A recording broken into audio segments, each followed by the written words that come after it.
প্রজ্ঞাপন দিয়েছিল যে জুলাই সনদ ৩০ কার্য দিবসের মধ্যে দেওয়া হবে, সেটা কিন্তু এই যে ২৫শে জুন শেষ হয়ে গেছে ৩০ কার্য দিবস।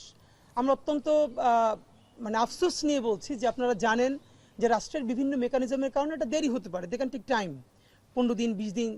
বাট যখন একটা হলো বলার জন্য বলা, আর একটা হলো আপনি প্রজ্ঞাপন আকারে বলছেন, যেই প্রজ্ঞাপনেই বলা হয়েছে আওয়ামী লীগের কার্যক্রম নিষিদ্ধ, সেই প্রজ্ঞাপনেই কিন্তু আপনি বলেছেন ৩০ কার্য দিবসের মধ্যে আপনি জুলাই সনদ করবেন। দেখুন জুলাই সনদ কেন লাগবে, প্রথমত জুলাই ঘোষণাপত্র লাগবে, তারপরে কেন জুলাই সনদ লাগবে, এ নিয়ে আমরা হাজারোবার কথা বলেছি।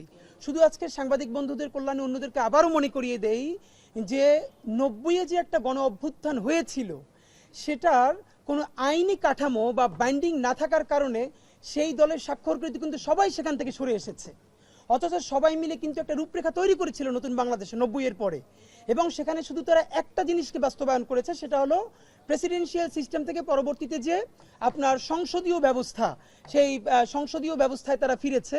এছাড়া আর কোনো দল এই যে তারা চুক্তিপত্র সবাই নিজেরা মিলে করেছিল, তারা কিন্তু কেউ বাস্তবায়ন করে নাই, কারণ এইটা বাস্তবায়ন করবার মতো কোনো আইনি কাঠামো তাদের বাধ্য ছিল না। সুতরাং আমরা বলেছি যে আমরা অগণিত প্রাণ এবং অঙ্গহানির মধ্য দিয়ে আমরা যেই ছাত্র জনতার অভূতপূর্ব গণ অভ্যুত্থান করেছি, তার সাংবিধানিক স্বীকৃতি, শুধু স্বীকৃতিই না, ঘোষণাপত্র লাগবে। সেই ঘোষণাপত্রে বলতে হবে কেন আমরা আমাদের এত জীবন দিতে হলো, কেন এত আমাদের আহত হলো, নিহত হলো।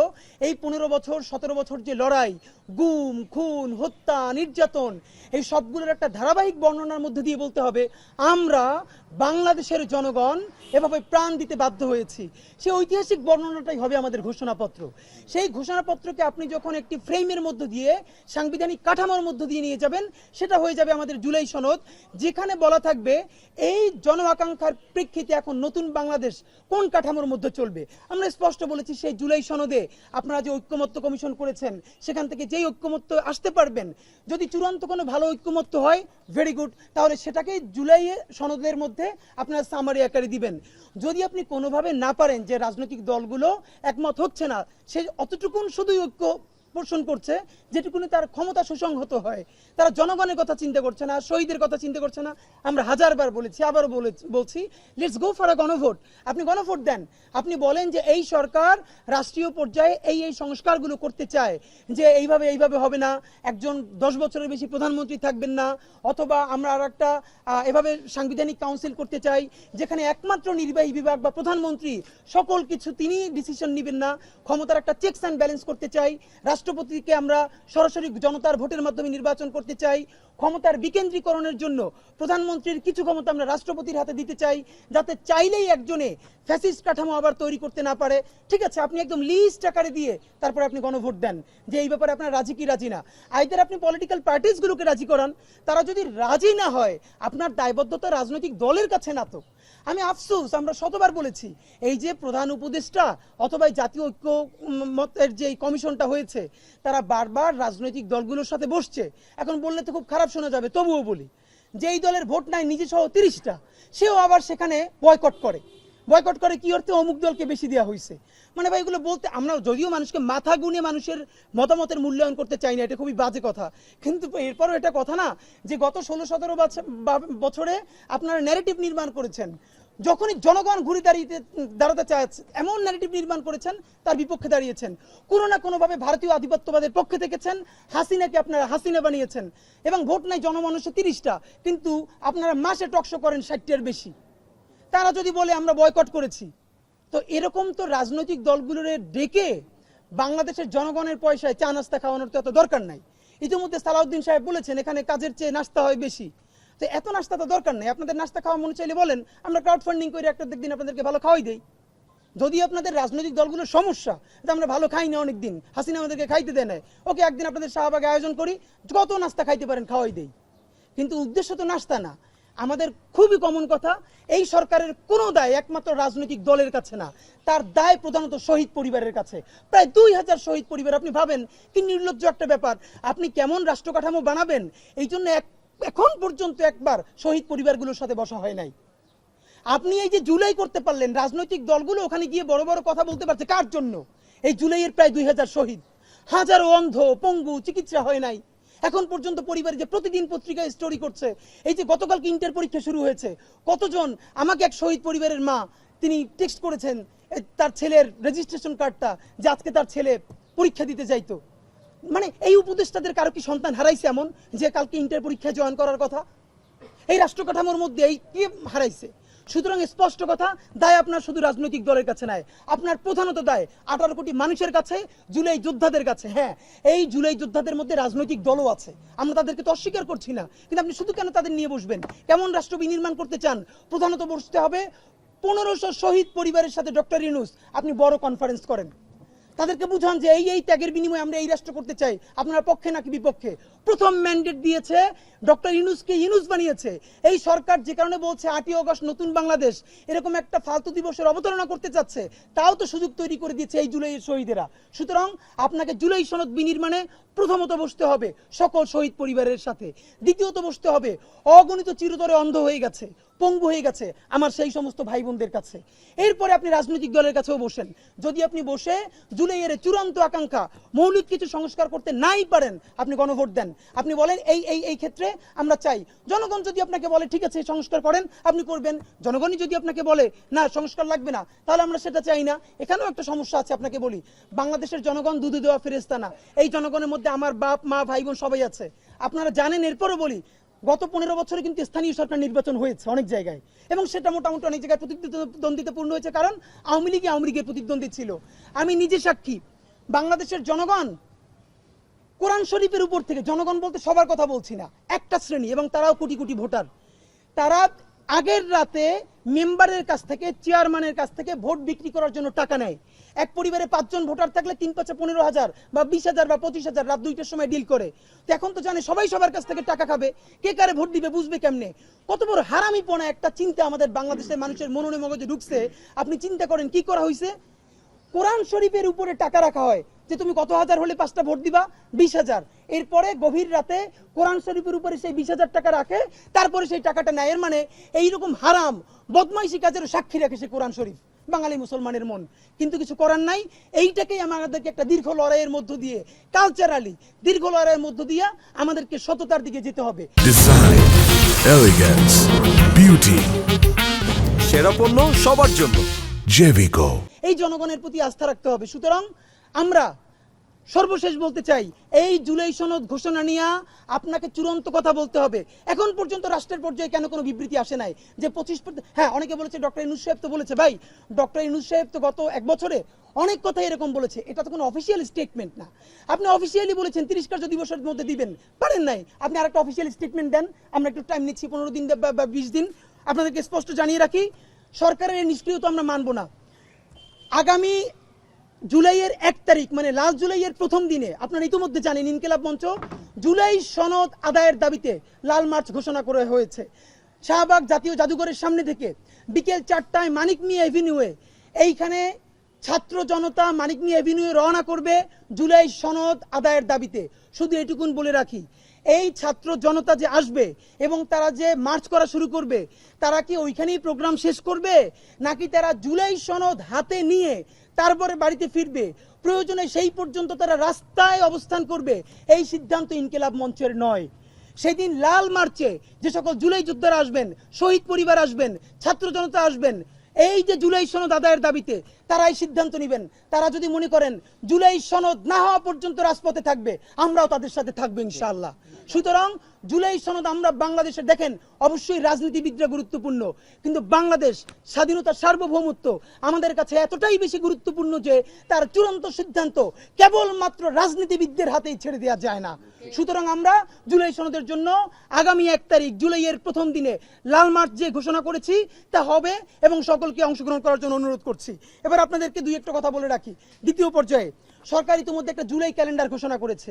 জুলাইয়ের 1 তারিখ থেকে 36 জুলাই বা আগস্টের 5 তারিখ পর্যন্ত সে অনেক প্রোগ্রাম করবে। এখানে 2-1টা জিনিস শুধু নোক্তা দিয়ে রাখা মনে করি। নাম্বার 1, সে এখানে এই জুলাইয়ের যত স্টেক হোল্ডার প্রায় সবাইকে নিয়ে বিভিন্নভাবে সেলিব্রেট করবে যে অমুকের স্মরণে। দেখেন এখানে একটা মুশকিল হলো, দেখলাম রিয়া গোপের নামে একটা প্রোগ্রাম আছে, এরকম বিভিন্ন সিগনিফিকেন্ট শহীদের নামে। এখন মুশকিলটা হলো, আপনি যেদিন রিয়া গোপের নামে প্রোগ্রাম করবেন, শহীদ আব্দুল আহাদের বাবা, যেই আহাদ সব থেকে কনিষ্ঠ, যার বয়স মাত্র 4 বছর, সে তো বলবে যে আমার ছেলে কি তাহলে শহীদ হয় না, তার নামে কি একটা দিবস করা যায় নাই? আপনি যখন শহীদ আবু সাঈদের নামে একটা দিবস করবেন, তখন ওয়াসিমের পক্ষ থেকে বলা হবে একই তারিখে চট্টগ্রামে আমার সন্তান শহীদ হয়েছে, তাহলে কি তার নামটা নেওয়ার কোনো দরকার নাই? আমাদের ডকুমেন্টেড 1500-র বেশি শহীদ আছে, আপনি কার নামে করবেন? যার সাথে লিঙ্ক লবি বেশি বা যাকে নিয়ে আপনার পলিটিক্যাল ফায়দা বেশি তার নামে? সুতরাং আপনাদেরকে একটা মনে করাই দেই, এই জুলাই ক্যালেন্ডারের মধ্যে একটা প্রোগ্রাম রাখা হয়েছে যে নারী পুরুষ নির্বিশেষে এই আন্দোলনে তৃতীয় লিঙ্গের যাদের অবদান আছে। খুব ক্লিয়ার একটা কথা বলি, তৃতীয় লিঙ্গ বলতে আসলে ওরকম কোনো লিঙ্গ নাই। লিঙ্গ মানে বায়োলজিক্যাল লিঙ্গ। আমাদের বাংলাদেশে জনগোষ্ঠী তিনটা, বায়োলজিক্যালি পুরুষ, নারী অথবা হিজড়া জনগোষ্ঠী, যারা আমাদের সমাজের মূলধারার অংশ। আপনি বলবেন ঠিক আছে, পুরুষদের জন্য এটা, নারীদের জন্য এটা, ওকে। এই আন্দোলনে আমাদের হিজড়া জনগোষ্ঠীর ভাই বোনেরা কিভাবে কন্ট্রিবিউট করেছে আপনারা দেখেছেন, তাই আপনি ওখানে হিজড়া জনগোষ্ঠী লিখতে সমস্যা কি? আপনি সেটাকে কৌশলে যে তৃতীয় লিঙ্গ লিখছেন, এই তৃতীয় লিঙ্গের মধ্যে পরবর্তীতে যে আপনি এটাকে সফটলি সমকামিতাকে আপনি আস্তে আস্তে করে নিয়ে আসবেন, এটুকুন আমরা বুঝি। এর প্রমাণ হলো সংসদ ভবনের দক্ষিণ প্লাজায় আপনারা যে ড্রোন শুট করেছেন জুলাইয়ের আন্দোলন কেন্দ্র করে শহীদদেরকে নিয়ে বিভিন্নভাবে আকাশে, হঠাৎ করে সেখানে এই যে সমকামিতার একটা সিম্বল, যে দুপাশে ডানা কাটা এই যে সিম্বল ডানা, সেইটা কোত্থেকে আসলো? আপনারা আমাকে একটু বুঝিয়ে বলেন তো ভাই, এই জুলাই আন্দোলনের সাথে সমকামিতার কি সম্পর্ক ভাই? এটা কি মানে? আপনি এই আন্দোলনের যারা উপদেষ্টা হয়েছে, কেউ ম্যান্ডেট নিয়ে এসেছে আগামী 1 বছরের মধ্যে আমি সমকামিতাকে নর্মালাইজ করে দিয়ে যাব, কেউ ম্যান্ডেট নিয়ে এসেছে এই লবিকে আমি ওকে করে দিয়ে যাব, অথচ জুলাইয়ের ম্যান্ডেট মনে হয় কারো নাই। সুতরাং আপনারা যদি বোঝেন, এটা আমরা বুঝি না, খুবই ক্লিয়ারলি বুঝি, বেশি করে ধরলে আপনাদের অন্য কাজ ব্যাহত হবে, এই জন্য আপনাদেরকে এটা এত বেশি ধরি না। বাট মনে করাই দেই, তৃতীয় লিঙ্গ বলা চলবে না। আপনি হিজড়া বলতে কি দুঃখ কষ্ট? আমার কোনো হিজড়া ভাই বোন বলেছে যে আমরা হিজড়া না, বরং হিজড়ারা পর্যন্ত সংবাদ সম্মেলন করে বলেছে যে মেন্টালি সকালে একজন পুরুষ, সন্ধ্যায় সে নারী, তাদের কারণে তারা ক্ষতিগ্রস্ত হচ্ছে। এইসব ভাঙ্কি পাঙ্কি চলবে না। এই বাংলাদেশে বায়োলজিক্যাল সেক্স মানে পুরুষ, বায়োলজিক্যাল সেক্স মানে নারী, বায়োলজিক্যাল সেক্স মানে আমাদের হিজড়া ভাই বোনেরা। আপনি লেখেন হিজড়া জনগোষ্ঠীর অবদানকে কেন্দ্র করে তাদের ত্যাগকে মূল্যায়ন করে প্রোগ্রাম করবেন, কিন্তু এই তৃতীয় লিঙ্গে লেখা চলবে না। নাম্বার 2, আরো একটা খুব বাজে কাজ করা হয়েছে এই ক্যালেন্ডারের মধ্যে। ক্যালেন্ডারের অনেকগুলো প্রোগ্রামের একটা প্রোগ্রামে শেষের দিকে রাখা হয়েছে এই জুলাই আন্দোলনকে কেন্দ্র করে মাদ্রাসা শিক্ষা বোর্ডের অধীনে বাংলাদেশের মাদ্রাসাগুলোতে জুলাই আন্দোলনকে কেন্দ্র করে একটা অনুষ্ঠান হবে, আলোচনা সভা। মানে মনে হলো যেটা খুবই ভালো কাজ, মাদ্রাসাকেও ইনভলভ করা হয়েছে। প্রথমত এটার মধ্যে বড় একটা ভাওতাবাজি আছে। খেয়াল করেন, আমরা জানি একদম ডকুমেন্টেড 80 জনের বেশি মাদ্রাসা শিক্ষার্থী, যার মধ্যে অধিকাংশ কোরআনে হাফেজ, এই জুলাই আন্দোলনে শহীদ হয়েছেন। এছাড়া অগণিত পরিবার যারা মাদ্রাসার শিক্ষক বা মাদ্রাসার ছাত্র, তার এই আন্দোলনে শহীদ হয়েছে, আহত হয়েছে। আচ্ছা, এই যে জুলাইয়ের মাদ্রাসা শিক্ষার্থীদের শহীদ, এইটা কি শুধু স্বীকৃতি মাদ্রাসা আলারাই দিবে, নাকি আম জনতার সারা বাংলাদেশের স্বীকৃতি দিতে হবে? তাহলে সারা বাংলাদেশ মাদ্রাসা পর্যন্ত যখন মেনে নিচ্ছে এই আন্দোলনের প্রাণ আমাদের নারীরা, তারাও এটা নিয়ে এখন উল্টোপাল্টা কথা বলছে না। হেফাজতের মতো সংগঠন, তাদের ওখানে 2-1টা ভুলভ্রান্তি হয়েছে নারী নিয়ে, আপনারা দেখেছেন, অফিসিয়ালি তারা দুঃখ প্রকাশ করেছে। এটা তো আমাদের জুলাইয়ের ইমপ্রুভমেন্ট, জীবনও তো এটা হেফাজত করতো না, বাট করেছে। এখন আপনার কাজ কি? আপনি মাদ্রাসাকে দিয়ে মাদ্রাসার অ্যাকনলেজমেন্ট করাবেন? ঢাকা বিশ্ববিদ্যালয়ের নারীদেরকে বলতে হবে না এই আন্দোলনের একটা বড় প্রাণ ছিল মাদ্রাসা? বাংলাদেশের প্রতিটা প্রাণ কেন্দ্র থেকে বলতে হবে না, মাদ্রাসা থেকে বলতে হবে নারীরা ছিল আমাদের আন্দোলনের প্রাণ? আর সেকুলার জায়গা থেকে, এই বিশ্ববিদ্যালয় থেকে, দেশের প্রত্যেকটা শিক্ষা প্রতিষ্ঠান থেকেও বলতে হবে আমাদের পাশে এসে দাঁড়িয়েছিল আমাদের মাদ্রাসা শিক্ষার্থীরা। তাহলে কেন শিক্ষা মন্ত্রণালয় থেকে এই প্রোগ্রামটা সারা বিশ্ববিদ্যালয়ে, সারা দেশে না করে আপনি শুধুই মাদ্রাসার মধ্যে পাঠালেন? আবার প্রান্তিকতার রাজনীতি চলছে এখানে, এই প্রান্তিকতা চলবে না। নাম্বার 2, আপনারা জানেন, যারা মাদ্রাসা শিক্ষা ব্যবস্থা জানেন, বাংলাদেশের মাদ্রাসা শিক্ষা ব্যবস্থা দুটো পার্ট।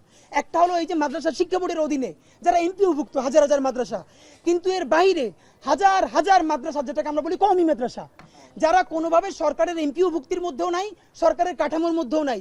তো এই আন্দোলনে তো অগণিত শহীদ কওমি মাদ্রাসার শিক্ষার্থীরা, কওমি মাদ্রাসার ছাত্ররা। তো এই প্রোগ্রাম যদি মাদ্রাসা শিক্ষা বোর্ড করে, তাহলে তাদের তো কওমি মাদ্রাসায় কোনো অ্যাক্সেসই নাই, তাহলে কওমি মাদ্রাসায় প্রোগ্রাম করবে কে? কওমি মাদ্রাসার শিক্ষকরা, ছাত্ররা যাত্রাবাড়িতে যেভাবে বুক চিতিয়ে লড়াই করেছে, তাহলে সেখানে আপনি কোনো প্রোগ্রামও করছেন না। এই আপনি যে মাদ্রাসা বোর্ড লিখছেন, এটা তো শুধু আলিয়া মাদ্রাসা, তাহলে আমার কওমি মাদ্রাসার ভাই বোনেরা কই? তাদের স্বীকৃতি দিবে কে?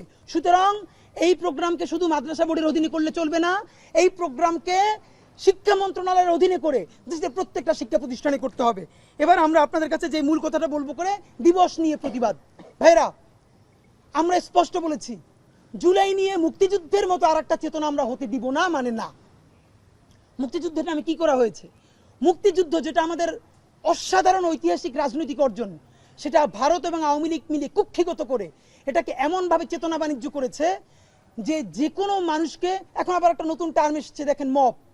শুধু একটা কথা আপনাদেরকে মনে করাই দেই, যেই ফ্যাসিস্টরা, যেই আমলারা, যেই পুলিশেরা নির্বাচনে ভোট ছাড়া নির্বাচন শুধু হয়েই দেয় নাই, সুবর্ণচরে আমার বোন ধানের শীষে ভোট দেওয়ার কারণে 3 সন্তানের জননী, তাকে ধর্ষণ করা হয়েছে। সেই অবস্থা জেনেও যে নির্বাচন কমিশনার বলেছে নির্বাচন সুষ্ঠু হয়েছে, তাকে জনতা ধরে জুতো পেটা করেছে, জনতা। এখন আমরা দেখলাম একটা বিরাট সুশীল গোষ্ঠী ডেইলি স্টারেও কলাম লিখলো যে এই মব মেনে নেওয়া যায় না। ধরে ধরে এই বিবৃতিদাতাদের নাম দেখেন, যেদিন সুবর্ণচরে আমার বোন ধানের শীষে ভোট দেওয়ার অপরাধে ধর্ষিত হয়েছে, একজনও তারা সেদিন কলাম লিখছিল কিনা। সম্পাদক, দৈনিক সংগ্রামের সম্পাদক আবুল আসাদ সাহেব, সব থেকে প্রবীণ সম্পাদক বাংলাদেশে, মুক্তিযুদ্ধ মঞ্চের গুন্ডাগুলা তার অফিসে গিয়া দাড়ি ধরে টেনে হিচড়ে নিয়ে এসেছে, একটাও তাকে মব সন্ত্রাস বলেছে কিনা। বাংলাদেশে প্রত্যেকটা এরকম হাজারো ঘটনা এখন বলতে পারবো, সময় নাই, যেখানে মব কায়েম করা হয়েছে। একদিনও তারা এই ক্ষমতাশালী আওয়ামী লীগকে, গুন্ডা বাহিনীকে, মুক্তিযুদ্ধ মঞ্চকে একবারের জন্য মব নামক সন্ত্রাসী তারা বলেছে কিনা। সিরাজুল ইসলাম চৌধুরীরা কোথায় ছিলেন? আজকে যাদের কারণে বাংলাদেশে শুধু এই নির্বাচন ছাড়া ভোট হয় নাই, ফ্যাসিবাদ কায়েম হয়ে গেছে, জনতা, হ্যাঁ এই যে হতে পারলো সেটা তো সরকারের ব্যর্থতা। কেন হাবিবুল্লাহ আউয়ালকে, কেন নুরুল হুদাকে, কেন এই বদমাইশগুলোকে এই 10 মাস ধরে গ্রেফতার করতে হলো? আপনি কেন 10 মাস আগে গ্রেফতার করেন নাই? তাহলে তো তারা জনগণ খুঁজেও পাইতো না, জুতাও পেটা করতো না। আপনি অবস্থা রাখছেন এমন ভাবে, আবার ধরেন তাকে যদি গোয়েন্দা দিয়ে আগেই ট্রেস করে গ্রেফতার করে ফেলতো, তাহলে তো জনগণ ওখানে তারা খুঁজেও পাইতো না। এই সরকার চাচ্ছে এইরকম কিছু বাজে মেসেজ যাক। বাজে মেসেজ গেলে জুলাইয়ে মব হচ্ছে, ডেইলি স্টার, প্রথম আলোতে প্রচুর কলাম হবে, সুশীল প্র্যাকটিস হবে, এরপরে আমাদের মূল স্পিরিটকে নষ্ট করে দেওয়া হবে। এই সমস্ত দায় সরকারের। কিসের মব? খুনিকে, ধর্ষককে, একজন ডাকাতকে জনগণ ধরে, আমরা প্রস্তাব দিচ্ছি অফিসিয়ালি, কোনো সুশীলপনা নাই। এই বদমাইশ হুদাকে যে জুতো পিটা করা হয়েছে, তার মালায় যে চমৎকার একটা জুতার গলায় জুতোর মালা, এইটাকে আমরা ছবি আকারে বাধাই করব। এই ছবিটা আমরা নির্বাচন কমিশন কার্যালয়ে নিয়ে যাব। আমরা অনুরোধ জানাইতেছি, নির্বাচন কমিশন কার্যালয়ের উচিত হবে এই ছবিটা আমাদের কাছ থেকে নিয়া, অথবা আপনারা এই ছবিটা বাধাই কইরা তারপরে নির্বাচন কমিশনের সামনে ঝুলাই রাখেন। যতজন নির্বাচন কমিশনার ভবিষ্যতে ওইখানে যাবে, দেখে মনে পড়বে জনতার সাথে গাদ্দারি করলে, জনতার আমানতকে খেয়ানত করলে, তাহলে এই পরিণতি বরণ করতে হবে। আপনারা বিদেশে জানেন, রাশিয়া থেকে শুরু করে, জার্মানি থেকে শুরু করে, পৃথিবীর প্রত্যেক জায়গায় যেখানে ফ্যাসিবাদ বিরোধী আন্দোলন হয়েছে, তাদের এরকম বাজে ভাস্কর্য করা হয়েছে, জনগণ যাতে শিক্ষা নিতে পারে। আর এইখানে এই গণহত্যাকারীদের, দোসরদেরকে মানুষ রিয়াকশন, এবং সেটা করা হয়েছে। আর বিএনপি বাধ্য হয়েছে তার এমন একজন কর্মীর বিরুদ্ধে বিবৃতি দিতে। বিএনপিকে একটা কথা বলি, এই সব সুশীলদের কথায় আপনারা আপনাদের এই জানবাজ কর্মীদের বিরুদ্ধে যাইয়েন না। এই হলো আপনার সেই সব সুশীল বন্ধু। আপনি যখন বিপদে ছিলেন তখন বলছে তারেক রহমানকে আমরা তো এই দলের চালানোর মতোই কোনো নেতৃত্ব দেখি না। তারা কোনো নেতৃত্ব দেখে নাই, তারা খালেদা জিয়ার চেনে না, তারা তারেক রহমানরে চেনে না। এখন তারা আপনার বুদ্ধি দেয় শুধু বাংলাদেশের স্বাধীনতার উপরে আর এই প্রাণবাজ কর্মীদের উপরে আস্থা রাখেন, তারাই আপনাদেরকে ক্ষমতায় রাখবে ইনশাআল্লাহ। যদি থাকেন আমরাও আপনাদের সাথে আছি। সুশীলদের কথায় নাইচা এই জানবাজ কর্মীদের বিরুদ্ধে যাইয়েন না। কারণ কি জানেন, এই 3 বা 4 বছর পর ক্ষমতা আসার পর ভারত আপনাকে আবার যখন ফালাই দিবে, এই সুশীলরা 3 হাত 4 হাত যুগলবন্দি কলাম লিখবে। কেন আপনি খারাপ? আপনার খাম্বা তারেক বানাইছে কে? এই শিশির ভট্টাচার্যরা কার্টুন করে খাম্বা তারেক বানাইছে, তারা আবার কিন্তু আপনারা বানাবে, আর আপনার পক্ষে তখন লড়বে এই জানবাজ কর্মীরা। তাদের বিরুদ্ধে যাইয়েন না। সুতরাং আপনাদেরকে বলি, এই জুতা দেয়া মালাটা ছবি করে নির্বাচন কমিশনে রাখার অনুরোধ জানাচ্ছি, যাতে সমস্ত নির্বাচন কমিশনাররা পরে দেখে যদি জনতার সাথে গাদ্দারি করি, নিয়তি হবে এইটা।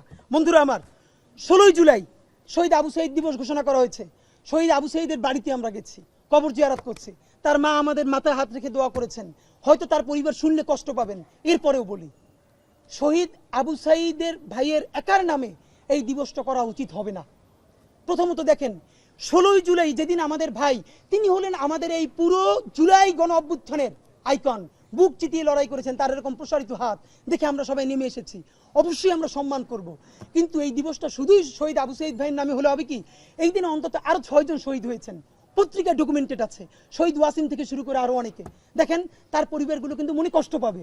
তো শহীদ আবু সাঈদ ভাইয়ের পরিবারকে আমি বিনীত অনুরোধ করব, আপনারা একটা বৃহত্তর ত্যাগের নজির স্থাপন করেন। আমি বলবো আপনারা বলেন যে এই আমার ভাই যেদিন শহীদ হয়েছে, আরো 6 জন মিনিমাম এই দিন শহীদ হয়েছে প্রতিরোধ করতে, যে আপনারা এই দিন আমার ভাইয়ের নামে শুধু না করে কমন শহীদ দিবস শুরু করে দেন। আমরা বিনীত অনুরোধ করছি, কোন একক শহীদ, আমরা দেখেন সবার প্রতি শ্রদ্ধাশীল, তাহলে আপনি কোন শহীদের ত্যাগকে আপনি ছোট করবেন বলেন? 1500, আপনি কি এই যে এখনো রায়েরবাগ কবরস্থানে বেওয়ারিশ যে লাশ শনাক্ত করা হয় নাই, তাদের ত্যাগকে আপনি ভুলে যেতে পারবেন যাদের নামই আমরা জানি না? সুতরাং আমরা জানি, প্লিজ কোন শহীদের নামের সাথে বেইনসাফি না করি, কোন আহত ভাইয়ের সাথে বেইনসাফি না করি, বরং সাঈদ ভাই আমাদের হৃদয়ে থাকবেন।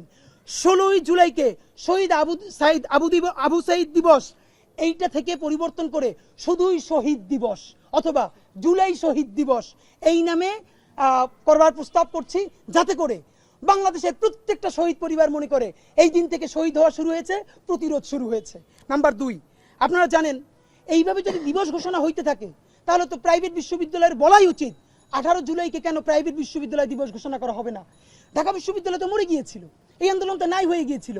প্রাইভেট বিশ্ববিদ্যালয় যেরকম বাঁশের কেল্লা হয়ে দাঁড়িয়েছে, এই আন্দোলনকে নতুন প্রাণ দিয়েছে, তারপরে এই আন্দোলন যেরকম গণমানুষের আন্দোলন হয়ে গেছে, আপনি তাকে অ্যাকনলেজ করবেন না?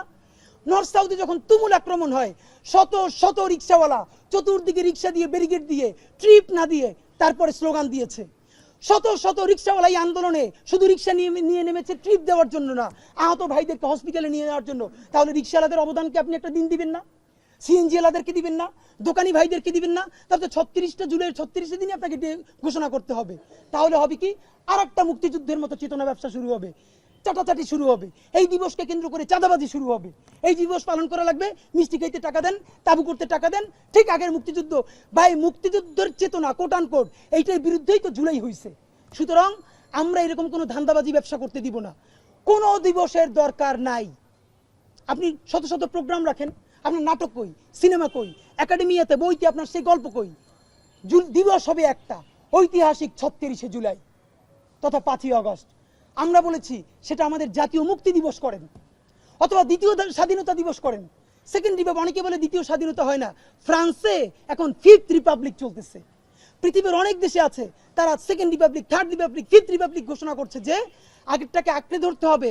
যেই স্বাধীনতার ঘোষণাপত্র বর্তমান মানুষের মন ও মগজ পড়তে পারে না, ধরতে পারে না, তার চিন্তার রিফ্লেকশন করতে পারে না, সেটাকে তো আপনি অবিসম্ভাবীভাবে চেঞ্জ করবেন। এটা তো কোরআন শরীফ না, এটা তো বাইবেল না। আপনি প্রয়োজনে দ্বিতীয় স্বাধীনতা দিবস ঘোষণা করেন, সেকেন্ড রিপাবলিক ডে ঘোষণা করেন, অথবা শুধুই জাতীয় মুক্তি দিবস ঘোষণা করেন। যদি নাও করেন, আপনারা ছাত্র জনতার গণ অভ্যুত্থান দিবস করেছেন, ওকে, এটাকে আপনারা সেলিব্রেট করেন। কিন্তু ভয়াবহ যে কাজটা হয়েছে, এই গত 16 বছরের নির্যাতনের চূড়ান্ত স্পার্ক ঘটে গেছে 36শে জুলাই, 5ই আগস্ট, তারপরে 8ই আগস্ট আসলো কোত্থেকে? মানে এই বুদ্ধি ডক্টর ইউনূস সাহেবকে কে দিয়েছে? 8ই আগস্ট আসছে কোত্থেকে? আপনারা নিজেরও 8ই আগস্ট নামে কোনোদিন জানেন? আবার নাম দিয়েছে নতুন বাংলাদেশ। আমাকে বলেন তো, গত 10 মাসে এই বাংলাদেশে এমন কি সিগনিফিক্যান্ট পরিবর্তন করা গেছে অন্তত আপনি এটাকে নতুন বাংলাদেশ বলতে পারেন? সচিবালয়ের প্রত্যেকটা চোর, বদমাইশ, গণহত্যাকারী এখনো সচিবালয়ে। ওইখানে ডক্টর ইউনূস একটা বিগ শট খেলতে পারেন নাই। একটা বিগ শট খেলার জন্য প্রিপারেশন নেন, ওনারা কলম বন্ধ করে বসে থাকেন। প্রত্যেকটা আউট অ্যান্ড আউট দালাল, ফ্যাসিবাদের দালাল, খেলতে পারেন নাই। পুলিশের মধ্যে রয়ে গেছে, আর্মির কোনো রিফরমেশন হয় নাই। এই পুরো যেই কাঠামোটা হাসিনাকে হাসিনা বানাইছে, গুম খুন থেকে এমন হত্যা নাই যা করে নাই, এদের সবাইকে সাথে রাখা আপনি একটা নতুন বাংলাদেশ, এটা কি বাংলাদেশের মানুষ নিবে? এরপরও নতুন বাংলাদেশ নির্মিত হবে কবে? যেদিন আপনি চূড়ান্তভাবে এই কাঠামো ভেঙে আপনি জুলাইয়ের ঘোষণাপত্র তৈরি করতে পারবেন, এবং জুলাইয়ের ঘোষণাপত্রের পরে জুলাই সনদ তৈরি করতে পারবেন।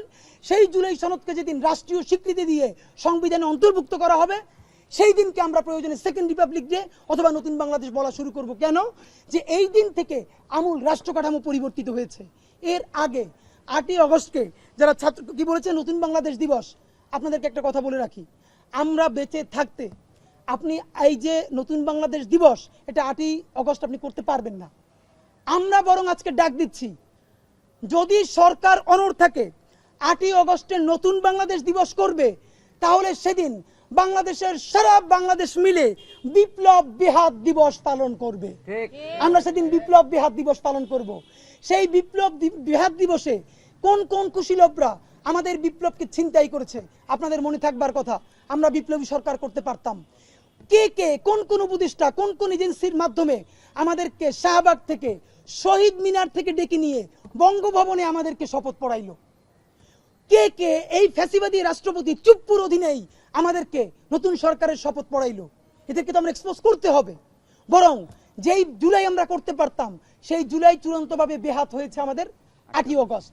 এমন কিছু উপদেষ্টা নিয়োগ দেওয়া হয়েছে, এই জুলাইয়ে 1 পয়সা তাদের দাম নাই, বিভিন্ন এম্বাসি থেকে এসেছে বিভিন্ন এজেন্ডা নিয়ে। সুতরাং আমরা 8ই অগস্টকে নতুন বাংলাদেশ করব এদেরকে সেলিব্রেট করার জন্য। হিসাব সোজা, 36শে জুলাইয়ের পরে মানে 5ই অগস্টের পরে আর কোনো দিবস থাকবে না। আর যদি রাষ্ট্র নতুন বাংলাদেশ দিবস কর্মসূচি পালন করে, তাহলে প্রত্যেকটা ডিসি অফিস, ইউনো অফিস এবং বাংলাদেশে আমরা সচিবালয়ের সামনে গিয়া কালো পতাকা নিয়ে বিপ্লব বেহাত দিবস পালন করব। মান থাকতে থাকতে, ইজ্জত থাকতে থাকতে ওখান থেকে সরে আসেন। ডক্টর ইউনূস, কেউ কেউ আপনাকে চাটাচাটির চেষ্টা করছে। এই যে তারা ক্ষমতা এসেছে, এইটাকে কুক্ষিগত করার জন্য একটা অ্যাকনলেজমেন্ট দেওয়ার চেষ্টা করেছে। অথচ আপনি চিন্তা করে দেখেন, আজ পর্যন্ত জুলাইয়ের স্বীকৃতি দিতে পারে নাই, শহীদের স্বীকৃতি দিতে পারে নাই, আহতদের চিকিৎসা দিতে পারে নাই, কিন্তু নিজের স্বীকৃতি সে কিভাবে আপনাকে দিয়ে আদায় করে নিচ্ছে। ট্র্যাপে পড়বেন না, যদি পড়েন আপনার বিরুদ্ধে আমাদেরকে দাঁড়াইতে হবে। সুতরাং চূড়ান্তভাবে বলতে চাই, দিবস হবে একটা। 16 তারিখ যেটা ঘোষণা করেছে, অনুরোধ জানাচ্ছি শহীদ আবু সাঈদ দিবসের পরিবর্তে শুধু শহীদ দিবস করা হোক, এবং 36শে জুলাই জাতীয় মুক্তি দিবস অথবা দ্বিতীয় স্বাধীনতা দিবস অথবা ছাত্র জনতার গণ অভ্যুত্থান দিবস জাতিগতভাবে আমরা পালন করব। এরপরে 8ই অগস্ট কোনো কিছু হবে না, হতে দেওয়া হবে না। হলে আমরা বিপ্লব বেহাত দিবস চূড়ান্তভাবে পালন করব। আগামী জুলাইয়ের 1 তারিখে, মানে লাল জুলাইয়ের প্রথম দিনে জুলাই সনদ আদায়ের দাবিতে যে লাল মার্চ কর্মসূচি ঘোষণা করেছি, সারা বাংলাদেশের সকল জুলাই যোদ্ধাদেরকে এই লাল মার্চে অংশ নেওয়ার জন্য অনুরোধ জানিয়ে আজকের মতো শেষ করছি। ইনকিলাব জিন্দাবাদ।